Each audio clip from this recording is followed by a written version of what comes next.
McDonald का नाम किसने नहीं सुना। दोस्तों, आज पूरा दुनिया में फेमस इसकी इंटरेस्टिंग कहानी कौन सुनना नहीं पसंद करेगा। यह मूवी ट्रू स्टोरी पर है जो बताता है आप लाख बार फेल क्यों ना हुए हों, पर आप में सिर्फ एक चीज़ है तो सफलता आपके कदम चूमेगी, वह है जिद। कहानी की शुरुआत होती है 1954 से, जब रे क्रॉक मिल्क शेक के मशीन हर रेस्टोरेंट में जाके बेचते थे। उन्होंने समझाने की कोशिश करते थे पर हर बार निराशा ही मिलता था। फिर वो अपने आप को और अपनी पत्नी को और ऑफिस में यह अभिलाषा दिलाते थे कि काम सब कुछ अच्छा चल रहा है। पर एक दिन उन्हें कैलिफोर्निया से 6 मिक्सचर का ऑर्डर मिलता है जो आज तक किसी ने एक बार 6 ऑर्डर कभी नहीं किया था। क्रॉक ने कंफर्म होने के लिए उन्हें कॉल किया, पर उन्होंने कहा कि सही कहा आपने, हमें 6 नहीं 8 चाहिए। और यह जान क्रॉक शॉक हो जाते हैं और इसी दिन वो कैलिफोर्निया के लिए रवाना हो जाते हैं।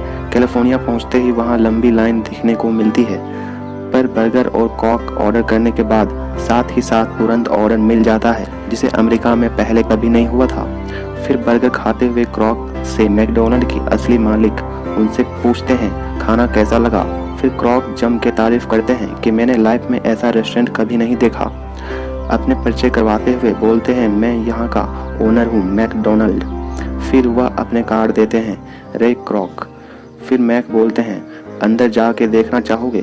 रे क्रॉक बोलते हैं क्यों नहीं। फिर वो दोनों ओनर से मिलते हैं और बोलते हैं आपको डिनर पर ले जाना चाहता हूँ आपकी स्टोरी सुनने के लिए।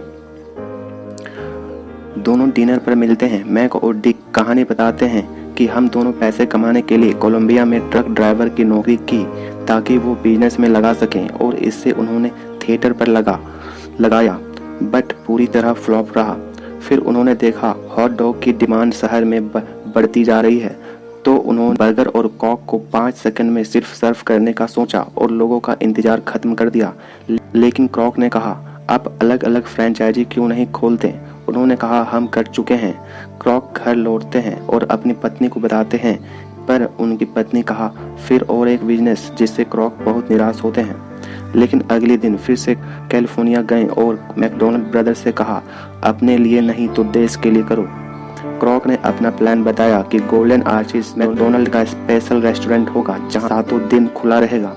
फिर दोनों भाइयों ने कॉन्ट्रैक्ट पेपर बनाने का फैसला किया और उसमें यह लिखा गया कि काम हमारे अनुसार ही होंगे और ऐसा ना करने पर हम मैकडॉनल्ड के रेस्टोरेंट बंद कर देंगे। क्रॉक ने अपना काम स्टार्ट इसके लिए बैंक से लोन लिया, अपनी पत्नी के बिना बताए हुए। साथ ही क्रॉक ने अपने दोस्तों को भी बताया, लेकिन उनके दोस्त जैसे तैसे पैसे कमाना चाहते थे। फिर क्रॉक समझ गए कि यह बिजनेस मेहनती वालों के लिए है। एक दिन एक जूइश बाइबल बेचते हुए उनकी ऑफिस तक पहुंचा। क्रॉक ने पूछा जूइश होकर बाइबल बेचते हो। उन्होंने कहा पापी पेट का सवाल है बस। क्रॉक ने ऐसा ही आदमी को फ्रेंचाइजी खोलने के लिए राजी करने लगा और देखते देखते क्रॉक फेमस होने लगे। पर इसी दौरान उन्होंने बैंक से $3000 की 3 महीनों की लोन पेंडिंग नोटिस आती है। साथ ही साथ क्रॉक के एक बैंकर ने इस बिजनेस से जुड़े एडवाइस देते हुए कहा कि आप फ्रेंचाइजी खुलवा तो रहे हैं लेकिन इससे जुड़े कोई चार्जेस नहीं ले रहे हैं जिसके आपका प्रॉफिट नहीं हो रहा है। आप उन्हें जमीन अलॉट करवा के इंस्टॉलमेंट में पैसे जमीन के ले सकते हैं जिससे प्रॉफिट कई गुना बढ़ जाएगा। फिर उन्होंने मैकडॉनल्ड कॉरपोरेशन नाम की कंपनी रजिस्टर किया, जिससे मैकडॉनल्ड ब्रदर बहुत गुस्सा हुए। कॉल करके उन्होंने इस नाराजगी को जताई। क्रॉक ने कहा तुम लोग आगे नहीं बढ़ना चाहते, मैं और प्रॉफिट कमाना चाहता हूँ। मैकडॉनल्ड ब्रदर बोलते हैं मैं तुम्हें कोर्ट में घसीटूंगा।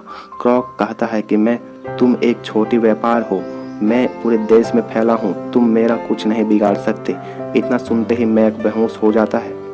दोनों हॉस्पिटल में होते हैं। फिर क्रॉक गुलदस्ता लेकर वहां पहुंचता है। वह कहता है गुलदस्ता में कुछ है और वहां बैंक ब्लैंक चेक होता है।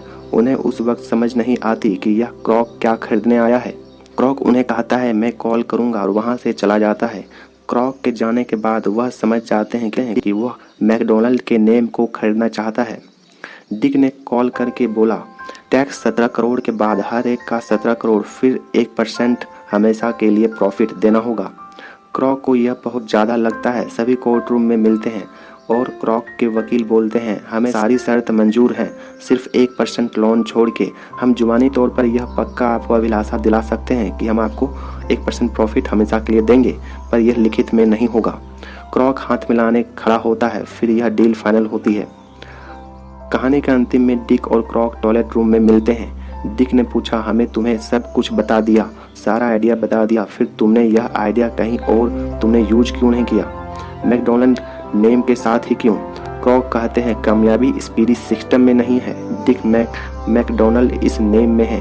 जब मैंने इस पहली बार इस नेम को देखा तो लगा यह नाम मेरा होना चाहिए।